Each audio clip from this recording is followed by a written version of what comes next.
এই বছর পুজোর শপিং করবো না করেও লাস্ট মুহূর্তে বরমশাই জোর করে নিয়ে গেল শপিং করাতে। তোমাদের নিশ্চয়ই পুজোর কেনাকাটা সকলের কমপ্লিট হয়ে গেছে, আমি সবচেয়ে লাস্টে দেখাতে এলাম।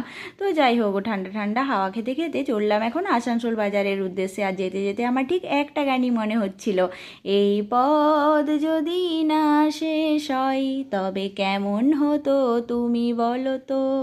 তো যাই হোক, গানটা করতে করতে পৌঁছে গেছিলাম বাজারে। বাজারে এসে তো আই এম অবাক, আমি ভেবেছিলাম কি আমি হয়তো শপিং করতে বাকি আছি, কিন্তু দেখছি আমার মতো অনেক পাবলিক আছে, অনেক ভিড় ছিল বাজারে।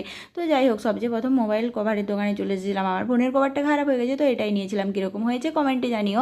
তারপর চলে এসেছিলাম সোজা বিএন ঘাটিতে। এখানে কিন্তু শাড়ির কালেকশন খুবই ভালো ছিল। আর শাড়িতেই নারী, তো পুজোতে একটা শাড়ি না নিলে চলে কি, তো শাড়িটা নিয়ে পরেই চলে এসেছিলাম একটু গ্রাউন্ডের দোকানেতে।